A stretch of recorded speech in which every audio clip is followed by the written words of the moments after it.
Another thing, Jared, you mentioned HubSpot is evolving into creator network, examples of like Notion using influencers and creators to do a lot of the distribution. What are some best practices for creator-led content or influencer-led content? How should B2B startups engage with these creators and influencers? Yeah, that's a great point. So I'll say a few things around this. One, if you're pursuing this creator strategy, one, you need to think about internal and external creators. So there's a play where you might want to build, and I think this is something that everyone should seriously think about, is who are the internal folks who are going to be able to be our megaphone. And this was something that I've done at several companies, but I think A16Z, was already on its way, and we sort of evolved it as we were there. Has just this incredible network of internal experts who have large audiences, to the point where, we could engineer like amazing reach just through our own internal folks. We didn't do that all the time, obviously. We wanted it to be as authentic as possible, and we wanted the experts and the partners who've found that content interesting to engage with it. But like, we had the power, because I think we had over, I don't know, it was there, I think it was over like 5 million maybe followers across all the folks in the firm and across the A16Z handles. So I've seen the power of this strategy at like the highest level and the most scaled, and it's incredible. So I would say like even a fraction of that, being able to do a fraction of that, could be a huge game changer for your company in terms of getting your ideas out there. Building that is tough. It's going to take time. And so I'll talk a little bit about how you might pursue building that internally. The first thing I'll say is, do not try to boil the ocean. Do not try to get like 10 people or a bunch of people built into this creator network and on this creator program from the jump. It's not going to work that way, especially because a lot of your experts are going to be executives in the company, and executives are the most time poor people in the company, and they are context switching all the time, and they don't have the time or interest to focus on something that's going to be a slow, longer term play. And so what I would say is, find someone who's already bought in to the idea and who already wants to do it. And this could be a more junior person on the team who's ambitious and hungry and has ideas and wants to grow their personal brand. Find that person, do a 90-day sprint, work with them to build out their platform, get them going. And so hopefully you see results, right? And you see progress, and then use them as a case study to share around. And the benefit of that is, if it's going well with them and they're growing audience and they're getting attention, everyone at the company is going to notice, right? Because everyone's on LinkedIn and everyone's on Twitter, and they're going to see their colleague popping up in the feed all the time with these great ideas. And they're going to start thinking like, I wonder if I could do that. That looks great. Like, look at all the engagement they're getting. And then what you do is host a workshop and say, hey, we want to host a workshop and share what we did with person X at the company and how they grew and make it about them, right? Not about you, but here's what they did. And they're going to share their learnings, and they're going to share the relationships they've built and the inbound they've received, and how growth worked and how they approach their content. And that is going to be what brings more people into the fold. And they say, okay, how do I do that? I want to do that too. And then you can start to build a program around it and start to build this culture of creators and workshopping each other's content and things like that. One thing I'll caution against is, there's no one size fits all for everybody. So I wouldn't try to approach it where you say, okay, we're all going to write tweet storms in this way about these things, and you're going to take this topic and you're going to take that topic. I just think that is the fastest way. Like, people want to create. I think there's a human desire to create that's inherent to us. And that is the fastest way to kill people's creativity. Like, give them freedom to explore the things that they want, the topics that they want, that they feel passionate about, that they have a lot of expertise in, and give them the leeway to try things, right? To try different formats. Maybe they want to do memes, right? Maybe that's their style. Okay, do some memes, see if that works.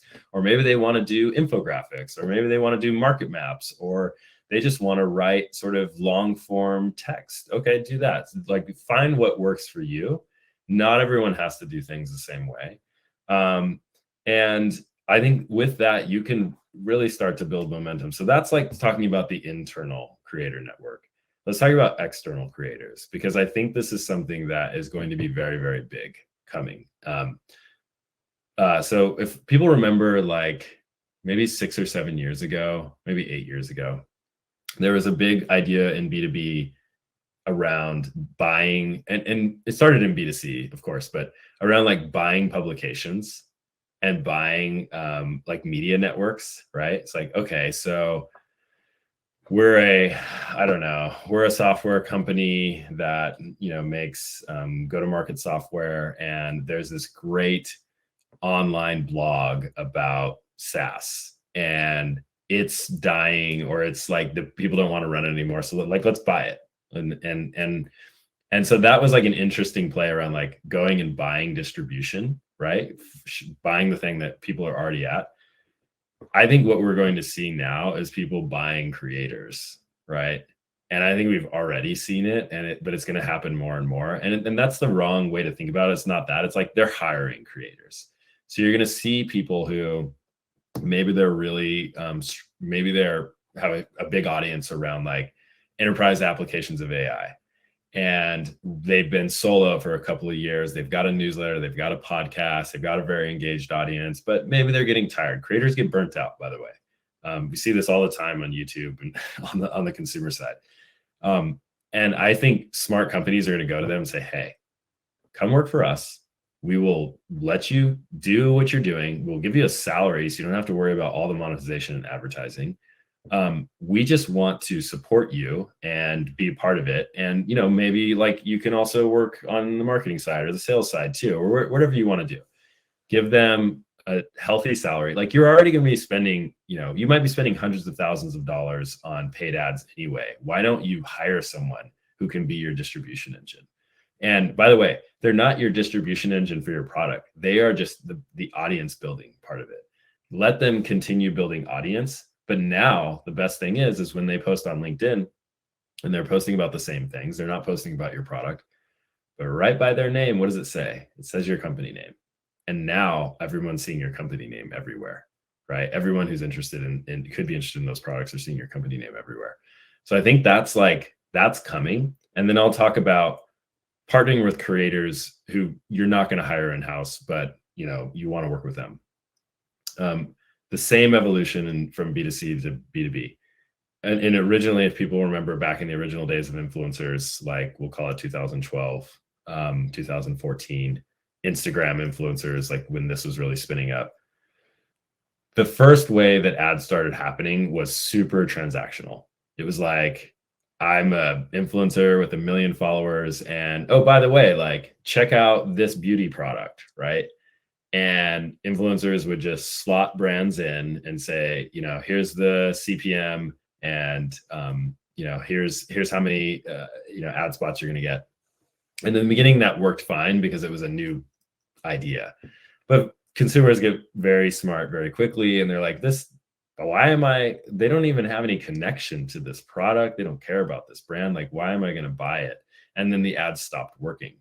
And then you started to see an evolution where influencers were getting much more integrated with the brand. And they were saying like, and by the way, in that first phase, it was like brands dictating all the terms. Like, we need you to say these exact same things in this, like, use the tagline, like, and it just wasn't authentic to the influencer at all. I think influencers and brands got a lot smarter and figured out ways like, how do we actually build an authentic relationship together? How do we make it like, I'm not shilling for your product, but I actually like believe in your mission and just kind of live the lifestyle. And, I might have your product in the background or something while I'm doing my, daily routine. And I think the same thing is becoming more true for B2B. So for instance, like, you might think about if there's a creator out there and you have a product that actually they could use, maybe it's an email tool, maybe it's an analytics tool. It's like, why don't you give it to them for free, right? Why don't you give them product? Like, let them use it. Maybe they talk about it every week. Maybe they talk about it once, but at least they're representing something, right? Maybe, but also think about like, what are some more interesting ways we can build a partnership here and don't make it transactional? That would be like my number one advice is build a relationship with the person, right? Don't go to them and say like, hey, do you have any ad spots that I can buy? Or, hey, can you just like plug my product in your newsletter?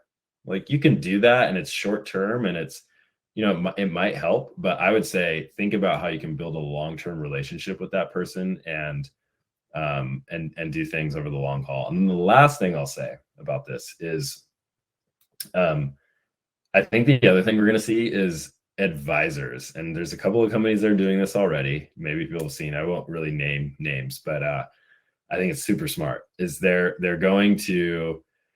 startups and they're selling a product to a certain audience. Let's say it's like a sales tool.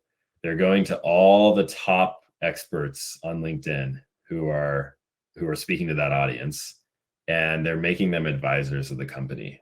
I don't actually know. I'm very curious to learn. Maybe some people on this call know. I'd love to talk to you what the deals look like, what those terms look like. But like my sense is these creators don't really have to do much, but they just on their LinkedIn profile say, I'm an advisor at this company. And that is a great way to get your brand out there and associated with all the credibility that these influencers have built up. Yeah, the advisor network is really interesting. I know a particular company that does this and build a network of hundreds of CMOs, and usually it's not much. It's basically put it on the LinkedIn profile, and then there's a newsletter, there's a like email address sort of thing, and then we send updates to them once in a while, and I can reach out, like the CEO can reach out to these people. But like the company appears to be very big, because now when people search for the company profile, LinkedIn is like, oh wow, like they're 500 people at this company, when the company itself is like a lot smaller because they have like 300 advisors. So yep. It's a very smart way to. And it's also like, oh, all these really amazing people that I follow, who I learn from every day, work at this company. Like, wait, what? And then you look and it's like, oh, they're an advisor. I think it's a smart play. It'll probably get like most marketing plays. It'll probably get commoditized pretty quickly. But I think it's smart right now. Mm-hmm. Yeah.